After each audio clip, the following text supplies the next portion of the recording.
Hi guys, this is Tablet-News.com and I'm here with a review of the Samsung Galaxy Tab A7 10.4 inch 2020 in the 4G LTE version. I know it's a mouthful, but it's quite an interesting tablet in the current context where children have to learn from home and many people have to do their work remotely. So this 2020 Galaxy Tab is obviously an affordable tablet which is priced at around $200 to $250. We have the 4G version which may be pricier, even towards $300, and here we have this slot which lets you put in a nano SIM. Now this is an affordable slate which comes with a 10.4 inch screen, a metal build. It comes in Wi-Fi or 4G versions, and it was unleashed last year back in September around the same time frame as the Tab S7 and the Galaxy Note 20. Now let's talk about the design first and foremost. I would say it's quite easy to handle. It's just 7mm in thickness and it's made of a solid unibody aluminum shell. It weighs 476 grams, which is pretty decent, and has a diagonal of 10.4 inches with reasonably sized bezels, so you can rest your fingers on them while you're watching videos or while you're reading a book or browsing a website, for example. The device is comfy, it's grippy, it's pretty easy to hold and look at for hours on end without feeling tired.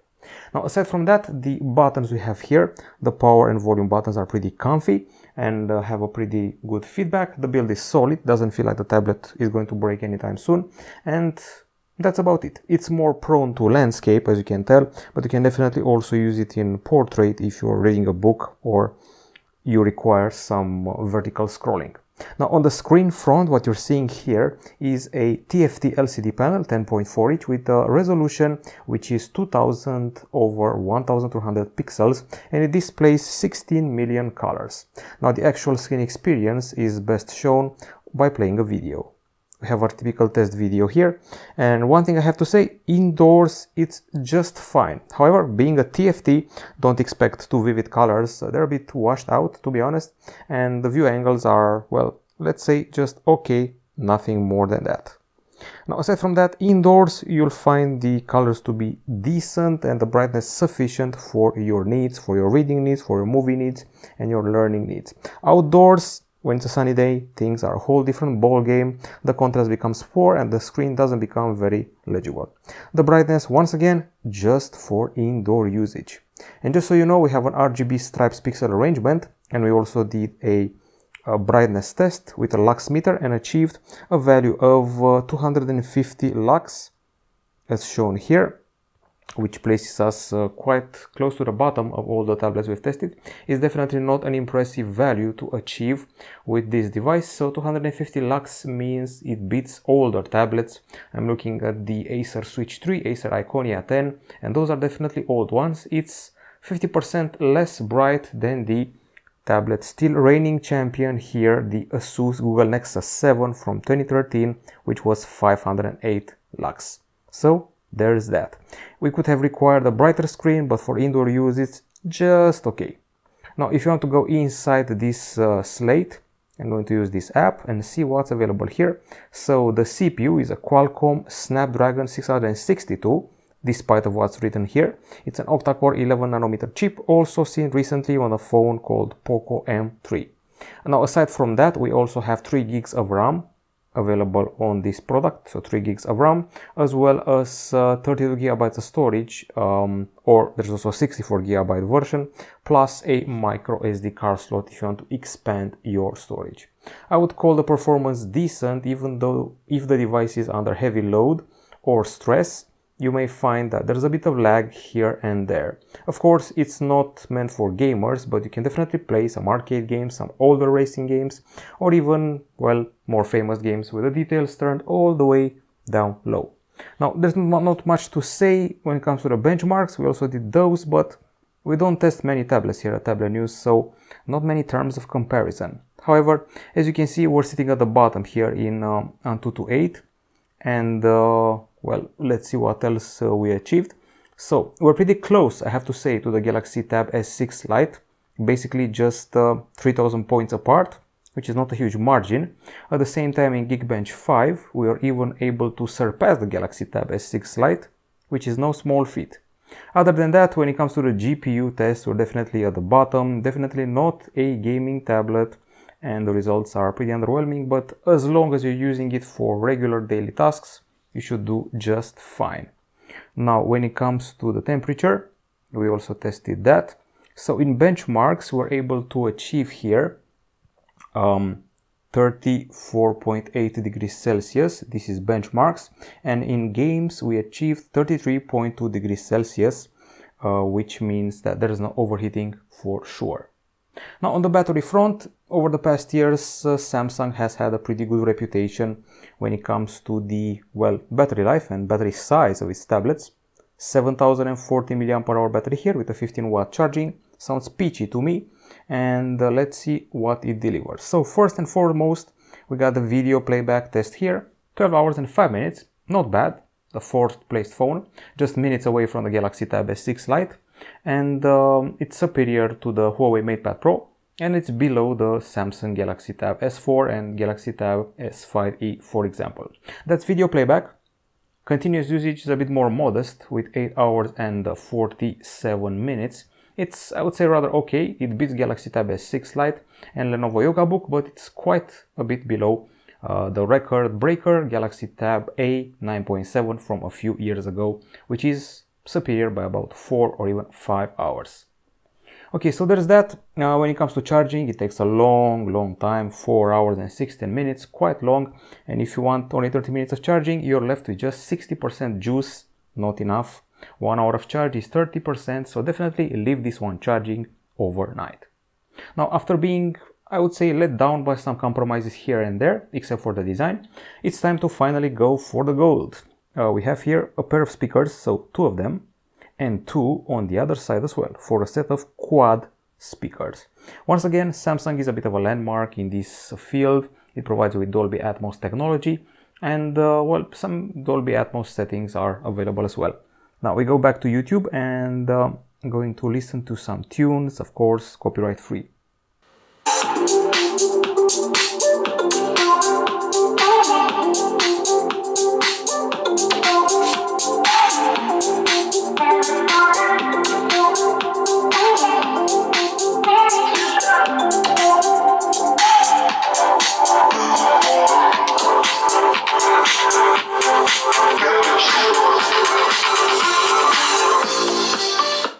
Okay, so a bunch of conclusions. I am actually pretty impressed by these speakers.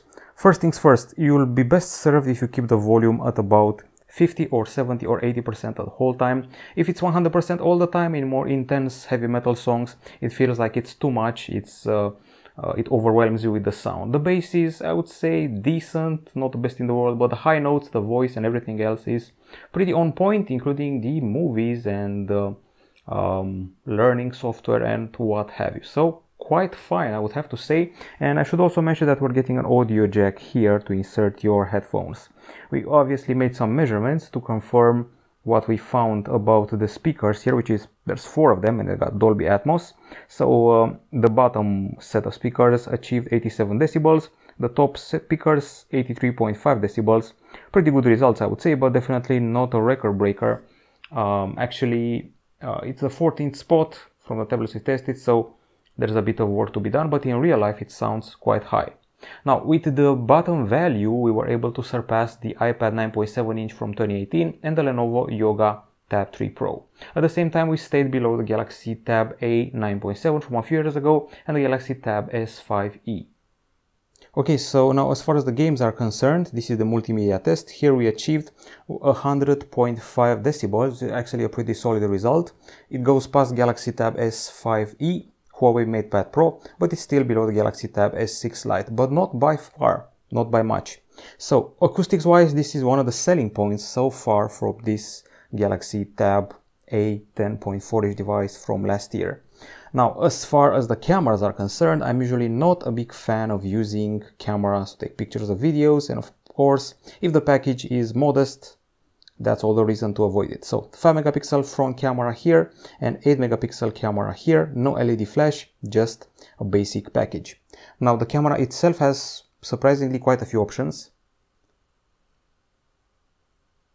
and you can find them here. So you got your food, panorama, pro and hyperlapse. You can take video just in full HD, you can take photos, and you can even play around with the live focus. As you can see, there's a bit of lag when switching between camera modes.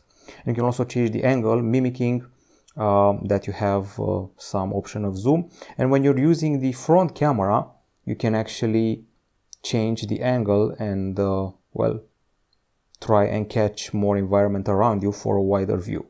Okay, enough about that. We didn't take many pictures, actually just one of them. Once again, not a huge fan of relying on a tablet's camera. I would say it's, well, just decent. It's an 8 megapixel camera, so what's to expect here for this shooter.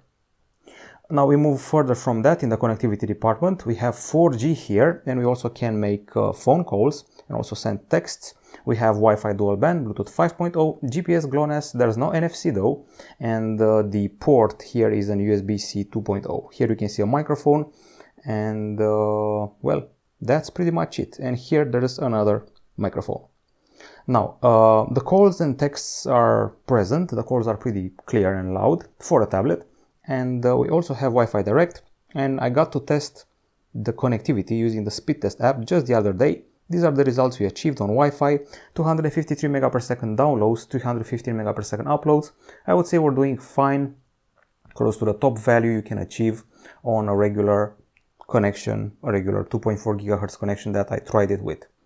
And now, aside from that, let's see what we're dealing with in the software department. We're running here on Android 10, which has One UI 2.5 on top, and multitasking happens like this. We have all these collections of windows, and obviously you can do the whole split screen thing and whole pop-up view thing if you want to increase your multitasking. The widgets are, as usual, transparent and white, in keeping with the minimalistic approach of One UI. There's a drop-down section with notifications and quick settings, most of them quite useful. So we got your blue light filter, useful if you spend too much time gazing at the tablet. There's nearby share, Dolby Atmos, Samsung Kids, quick share, dark mode, focus mode, and here we go. I'm pressing Samsung Kids just to show you what happens if you deliver this slate in the hands of a little one. So first of all, the interface becomes more minimalistic, and you get, well, childish versions of your applications. This is the camera. This is what it becomes, more simplistic, and you can apply a bunch of effects.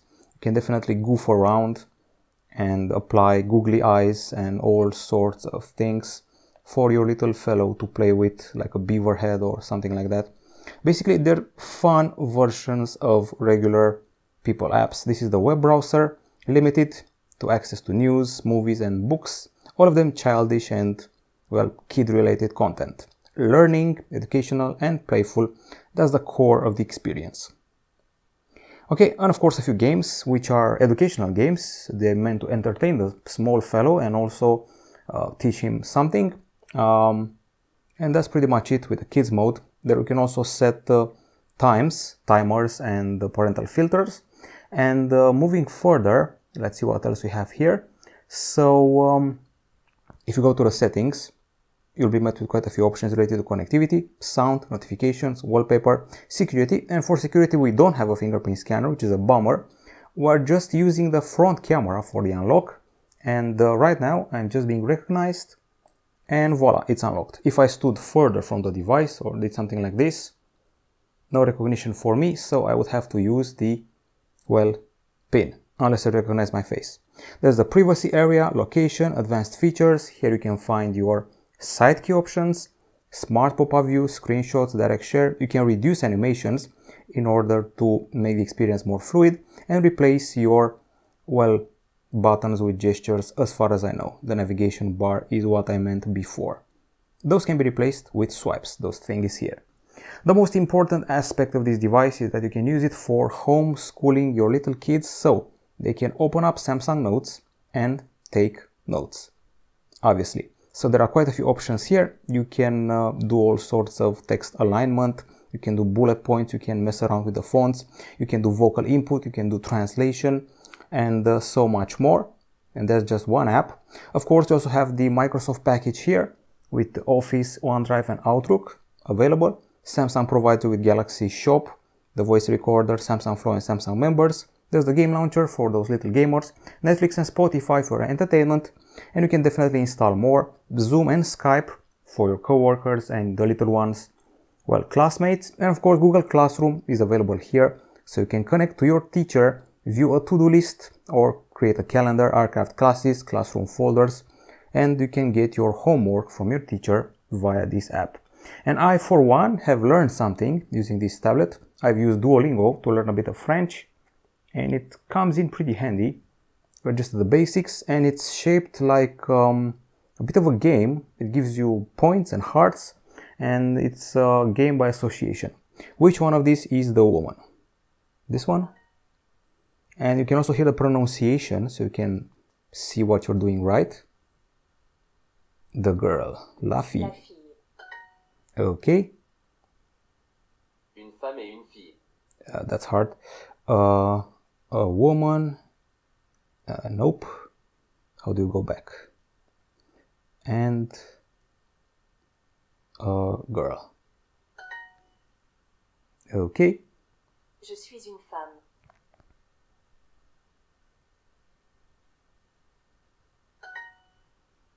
Okay, so you get the gist of it. This is Duolingo, and I cannot believe it's a free app which teaches you a bunch of languages, including Chinese and a lot of other languages. I can actually recommend it a lot, no matter the age. These are just some examples of things you can use for your kids and for yourself to teach yourself something during this tough time when school maybe is not an option and work is probably remote. And it's not just work, you can also play around, so I'm opening this app here, and I think it's time for the verdict, which I'm going to say right now. So, pros and cons for the device. On the pro side, obviously, the fact that you're spending $200 or something like that for a 4G tablet is definitely an appealing thing. So 4G LTE, solid build, it's a good looking tablet and quite light. Okay indoor screen, I'm talking about colors and brightness. The performance is decent, as you saw throughout the review. I didn't encounter too much lag, so I could handle it, I didn't become frustrated. The battery is quite okay, I'm talking about the duration of the usage when it comes to both video playback and, well, other purposes, more intense ones. Aside from that, the speakers are magnificent, so I would say they're basically the selling point from all the things you have here. You also have a pair of cameras, so they're not lacking, they're there. At the same time, I would say that we have some useful software features available here. We have the Notes app, we have the Office apps installed, and the One UI is pretty easy to handle on this format. So those are the pros which we found here. Okay, so that's the pro side. On the con side, well, we're still working with a TFT screen. We would have liked a better screen, maybe an IPS LCD, so maybe brighter. The CPU isn't exactly future-proof. I would say that I expected more from the battery. It's okay, but I actually wanted a bit more from it, and the charging is definitely left wanting us more. And the volume at top level makes the sound seem a bit too intense for my liking. There's no fingerprint scanner, which would have been useful for extra security. Okay, so that's that. My conclusion is that we're dealing with a pretty solid and affordable 4G tablet for your entertainment needs, for education needs, and some work can be done, but only indoors. Definitely not an outdoors tablet. It's a pretty good package. The audio is number one here, and the software is probably number two. And of course, the design is pretty nifty looking, and the tablet is comfy in your hands. This has been the review from Tablet-News.com for the Galaxy Tab A 10.4 inch 2020. Hope you liked it. We'll be back with more. Bye bye.